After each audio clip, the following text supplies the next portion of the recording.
بسم اللہ الرحمن الرحیم۔ السلام علیکم۔ آپ دیکھ رہے ہیں کہانیوں کا محل۔ اگر آپ ہمارے چینل پر نئے ہیں تو اس کو سبسکرائب کر لیں تاکہ ہماری ہر نئی آنے والی ویڈیو کا نوٹیفیکیشن آپ کو ملتا رہے۔ یہ کون سی دکان سے چاول لایا تھا؟ چاول کم کنکڑ زیادہ تھے، خوش دل بیگم نے ارشد کو ڈانٹتے ہوئے کہا۔ جی اسی دکان سے خالہ، جہاں سے ہمیشہ لاتا ہوں، ارشد نے جواب دیا۔ جا کے اس کے منہ پہ مارو اور کہنا صاف چاول دے، نہیں تو پورے پیسے واپس دے، ورنہ خوش دل خالہ آگ لگا دے گی تیری دکان کو۔ خوش دل خالہ آگ و گولا ہو کر بولی۔ ارشد ایک 18 سالہ نوجوان اور خوبصورت لڑکا تھا۔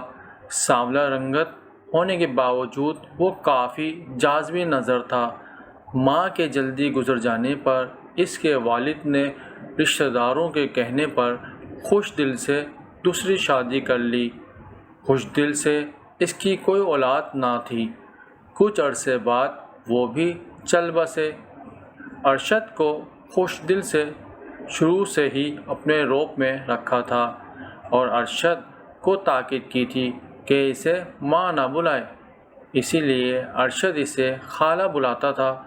ارشد کو اس نے گھر کا نوکر بنا کر رکھا تھا۔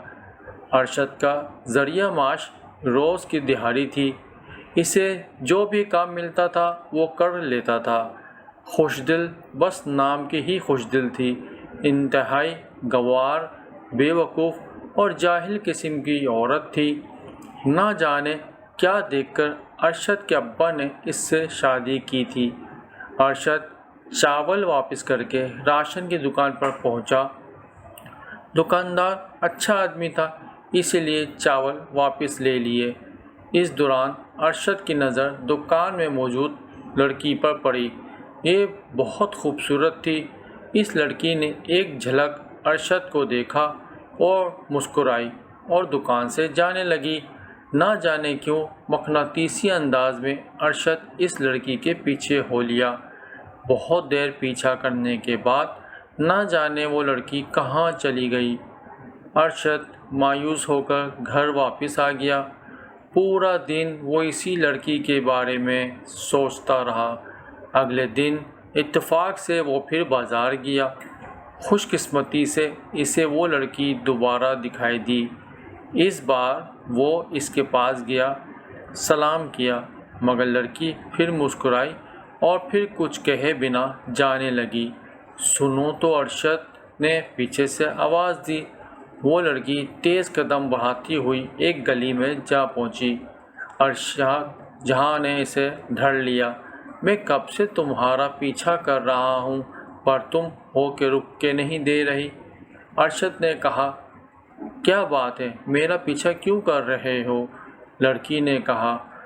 تو ارشد کو ایسا محسوس ہوا جیسے اس کے منہ سے پھول جھڑ رہے ہوں۔ ہلکی ہوا سے اٹھتی ہوئی اس کے دوپٹے میں اس کا حسن ایسے چھلک رہا تھا جیسے بادلوں کی اوٹ میں سے چاند اپنی خوبصورتی پھیلا رہا ہو۔ روشن چہرہ جس پر بالوں کی لٹھی اس کی خوبصورتی کو بڑھا رہی تھی، نرگسی آنکھیں جس میں قدرت کی رعنائی دکھ رہی تھی۔ ارشد تو جیسے کھو سا گیا۔ اب بتاؤ گے بھی یا میں جاؤں؟ لڑکی نے کہا۔ وہ میں تم سے دوستی کرنا چاہتا ہوں، ارشد نے کہا۔ اس کی کوئی خاص وجہ؟ لڑکی نے پوچھا۔ کیا دوستی کرنے کے لیے بھی کوئی وجہ ہوتی ہے؟ ارشد نے سوال در سوال کیا۔ میں سوچ کر بتاؤں گی، لڑکی نے کہا۔ اچھا، تمہارا نام کیا ہے؟ وہ تو بتاتی جاؤ۔ پر یہ جادو جاوا۔ لڑکی چلی گئی۔ گھر آیا تو ارشد کی خوشی کی انتہا نہ رہی۔ کیا قانون کا خزانہ مل گیا ہے جو اتنا خوش ہے؟ خوش دل نے پوچھا۔ نہیں خالہ، بس آج ایسے ہی بازار میں ایک پرانا دوست مل گیا تھا، ارشد نے جھوٹ بول کر بات ٹال دی۔ ارشد زور سے ہنسا۔ جن زادی، ایسا تو کہانیوں میں ہوتا ہے، میں نے بہت کہانیاں پڑھی ہیں۔ اس نے ہنستے ہوئے کہا۔ تمہارا نام ارشد ہے نا؟ تمہارے والدین کا انتقال ہو چکا ہے اور ابھی تم اپنی ستیلی ماں کے ساتھ رہتے ہو۔ مہرین نے اس کا تعارف کیا۔ یہ سن کر ارشد کی ہنسی ہوا ہو گئی، پھر کچھ سوچ کے انداز میں بولا، یہ تو محلے کا بچہ بھی جانتا ہے کہ اس نے کیا کیا۔ بڑی بات ہے، تم نے اس سے سنا ہوگا، کچھ اور کر کے بتاؤ، جیسے کہانیوں میں جن کرتے ہیں۔ ارشد نے کہا، اچھا پھر اپنی مٹھی بند کرو۔ ارشد نے ویسا ہی کیا۔ اب کھولو۔ ارشد نے کھولی تو اس میں سرخ گلاب کا پھول تھا۔ ارشد نے دیکھ کر حیران رہ گیا۔ تو تم یہاں کیا کر رہی ہو؟ ارشد نے پوچھا۔ ہم لوگ اپنی دنیا سے کبھی کبھی یہاں آتے ہیں، اگر کسی کو تکلیف میں دیکھتے ہیں تو اس کی مدد کرتے ہیں۔ مہرین نے کہا، تو کیا تم یہاں صرف میری مدد کرنے آئی ہو؟ میں تو تم سے دوستی کرنا چاہتا ہوں۔ مہرین اس کی طرف دیکھ کر مسکرائی بنا نہ رہ سکی۔ فکر نہ کرو، آج سے میں تمہاری دوست بھی ہوں، ہمیشہ تمہارے ساتھ رہوں گی۔ بس تمہیں جب بھی ضرورت ہو میرا نام دل میں لے لینا، میں آ جاؤں گی۔ اور اگر خالہ نے تمہیں دیکھ لیا تو ارشد فکر مند ہو کر بولا، فکر نہ کرو، میں صرف تمہیں ہی نظر آؤں گی، پر ایک بات کا خیال رکھنا، کبھی میرا دل نہ دکھانا، ورنہ میں تم سے بہت دور چلی جاؤں گی۔ ارشد گھر لوٹا تو خوش دل نہ جانے کس بات پر بھنائی بیٹھی تھی۔ یہ دیکھتے ہی اس پر برس پڑی، تیرا باپ یہاں نوکرانی رکھوا کے نہیں مر گیا؟ گھر کے کام کون کرے گا؟ یہ کہہ کر اس نے پاس رکھے ربڑ کے پائپ سے ارشد کی دھنائی کرتی گئی۔ جب تھک گئی تو ارشد کو کہا، جا کر آرام کر۔ اس کی آنکھوں میں آنسو آ گئے۔ وہ باورچی خانے میں برتن دھو رہا تھا۔ اچانک اسے پیاس محسوس ہوئی۔ وہ باہر رکھے مٹکے میں سے پانی پی کر جیسے ہی باورچی خانے میں پہنچا، کیا دیکھتا ہے، سب کم ہو چکا ہے۔ سارے برتن سلیقے سے رکھے ہوئے تھے اور ساتھ ہی پورا باورچی خانہ صاف ہو چکا تھا۔ وہ درد سے کرتا ہوا اپنے کمرے کی طرف جانے لگا تو خوش دل جیسی، مہاراج کہاں جا رہے ہو، کام ہو گیا پورا؟ خالہ جی، خوش دل کو حیرت ہوئی، منہ اٹھتی دیکھ کے کہیں ارشد کام سے بچنے کے لیے جھوٹ تو نہیں بول رہا؟ پر باورچی خانہ جا کر کیا دیکھتی ہے، سب چیزیں صاف ہیں اور طریقے سے رکھی ہیں۔ وہ تو حیران رہ گئی، پھر بولی، کپڑے کون دھوئے گا؟ خالہ، اگر میں کل ابھی ارشد کا جملہ ادھورا تھا کہ خوش دل نے پھر ربڑ کے پائپ سے اس کو پیٹا۔ اچھا خالہ، مارو تو نہیں، میں ابھی کر دیتا ہوں۔ یہ کہہ کر ارشد کپڑے دھونے کے لیے گیا۔ وہاں پہنچ کر اسے پتہ چلا صابن نہیں۔ وہ صابن الماری سے نکالنے گیا۔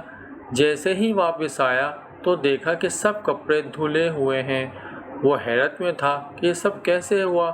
اچانک اسے وہاں مہرین مسکراتی ہوئی نظر آئی۔ وہ سمجھ گیا، ہو نہ ہو یہ کام تو مہرین کا ہی ہے۔ وہ مہرین کی طرف دیکھ کر مسکرایا اور بالٹی اٹھا کر چھت کی طرف جانے لگا۔ اسے جاتا دیکھ کر خوش دل بولی، اب یہ مت کہنا کہ کپڑے بھی دھل گئے۔ جی خالہ، دھل گئے، ارشد نے جواب دیا۔ ارے کوئی جادو ٹونا تو نہیں سیکھ لیا تو نے کہ اتنی جلدی کپڑے دھو لیے؟ دیکھ، میں دیکھوں گی، کپڑوں پہ ذرہ برابر بھی داغ ہوا تو مار مار کے تیری پیٹھ داغدار کر دوں گی۔ خیر، ارشد نے کپڑے ڈال دیے اور اپنے کمرے میں آ گیا۔ اچانک اس کے سامنے مہرین آ گئی۔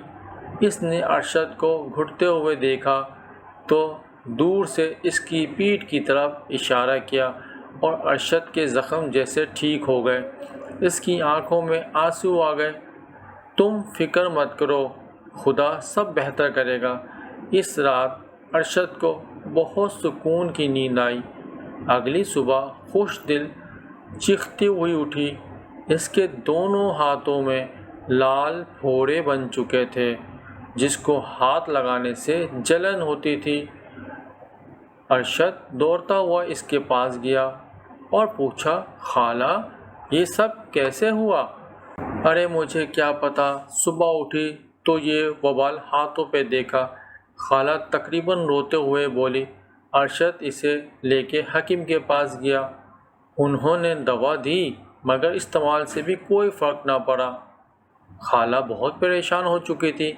ارشد سوچ رہا تھا کہ یہ سب اچانک کیسے ہو گیا۔ اس نے سوچا مہرین سے پتہ کیا جائے، ہو سکتا ہے کہ اس کے پاس کچھ حل ہو، حالانکہ بیماری بھی ٹھیک ہو جائے۔ اس نے دل میں مہرین کو پکارا تو وہ سامنے آ گئی۔ وہ مہرین، مجھے پتہ ہے کہ تم نے، وہ میری ماں ہے، ارشد بولا، مگر اس عورت نے میرا دل دکھایا ہے، اس نے اسے مارا ہے جس سے میں محبت کرتی ہوں۔ یہ سن کر ارشد اس کی طرف پلٹا۔ کیا تم مجھ سے محبت کرتی ہو؟ ہاں یہ سچ ہے، میں کب سے تم سے محبت کرنے لگی ہوں، مجھے پتہ ہی نہیں چلا۔ وہ گویا ہوئی، اچھا مہرین، تمہیں اس سے محبت کا واسطہ، میری ماں کو ٹھیک کر دو۔ مہرین نے اس کی طرف مسکرا کر دیکھا اور کہا، کل صبح تمہاری ماں ٹھیک ہوگی، تم بہت نیک دل انسان ہو۔ یہ کہہ کر مہرین غائب ہو گئی۔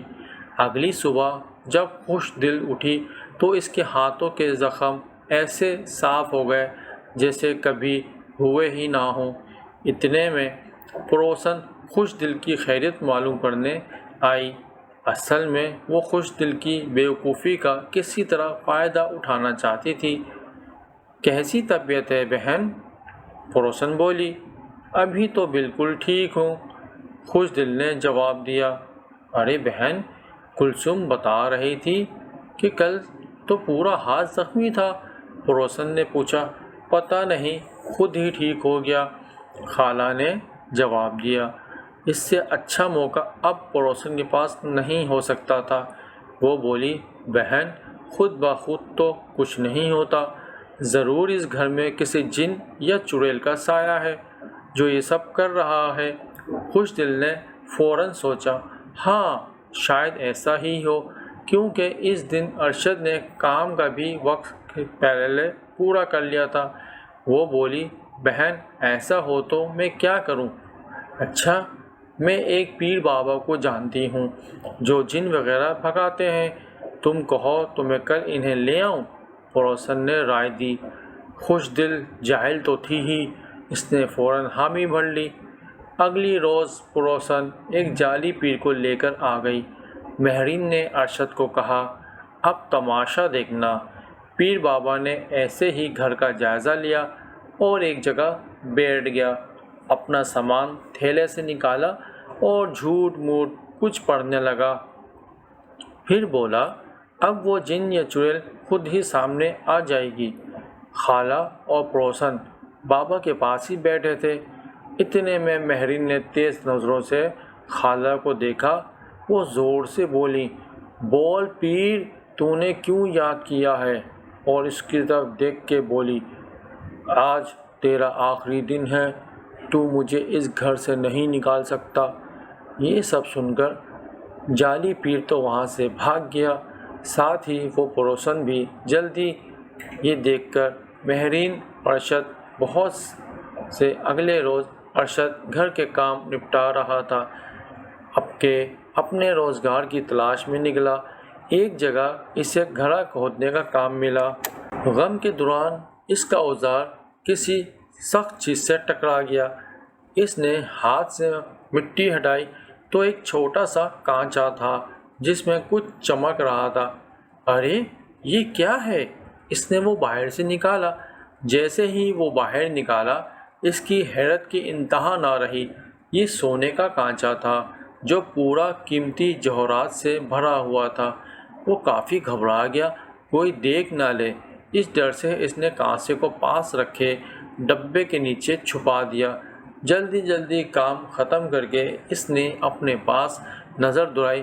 جب کوئی نہ تھا تو اس نے وہ کانسا نکالا اور کرتے میں چھپا کر گھر کی طرف بھاگا۔ گھر پہنچا تو چپکے چپکے اپنے کمرے کی طرف بڑھنے لگا۔ اتنے میں خوش دل آ گئی۔ آج اتنی جلدی آ گیا کام سے، اور یہ تو چھپا کیا رہا ہے؟ دیکھا مجھے؟ وہ بولی۔ نہیں، یہ تو کچھ بھی نہیں۔ وہ کافی گھبرایا ہوا تھا۔ دکھا نہیں تو لگاتی ہوں ڈنڈا۔ اتنے میں خوش دل نے خود ہی اس کے ہاتھ سے وہ کانسا چھینا۔ ارشد نے سوچا آج تو گئے کام سے، اور ڈر کے مارے آنکھیں بند کر لیں۔ تھوڑی دیر میں خوش دل کی آواز آئی، کیا مٹی کنکر کا کام شروع کر دیا تو نے؟ ارشد نے آنکھ کھولی تو دیکھا کہ خوش دل کے ہاتھ میں مٹی کا کانچا تھا جس میں کنکر بھرے ہوئے تھے۔ یہ دیکھ کر تو وہ چونک گیا۔ حالانکہ ہاتھ سے اس نے کانچا لیا اور جواب دیے بغیر اپنے کمرے میں چلا گیا۔ ابھی وہ یہ سوچ ہی رہا تھا کہ خالہ نے کام خراب کر دیا۔ وہ کانچا پھر سے سونے میں تبدیل ہو گیا۔ اس میں کنکر کی جگہ پھر سے جوہر بھر گئے۔ ارشد سوچنے لگا، خدایا یہ کیا معجزہ ہے۔ اتنے میں اسے مہرین نظر آئی جو مسلسل اسے دیکھ کر مسکرا رہی تھی۔ گھبراؤ نہیں ارشد، یہ کانچا تمہارا ہے، اور جو تمہارا ہے اسے کوئی نہیں چھین سکتا۔ مہرین نے اسے کہا، پر میں اس کا کیا کروں؟ اسے بیچ کر تم اپنا کاروبار کرو۔ یہ سب تم کیوں کر رہی ہو؟ ارشد نے پوچھا۔ بتایا تو تھا میں تم سے محبت کرتی ہوں اور تمہیں زندگی کے اونچے مقام پر دیکھنا چاہتی ہوں۔ کچھ عرصے کے بعد دیکھتے ہی دیکھتے ارشد نے اپنا کاروبار بڑھا لیا۔ وہ شہر چلا گیا۔ وہاں اس نے بہت بڑا مکان لے لیا اور پھر ایک حسین عورت سے شادی بھی کر لی۔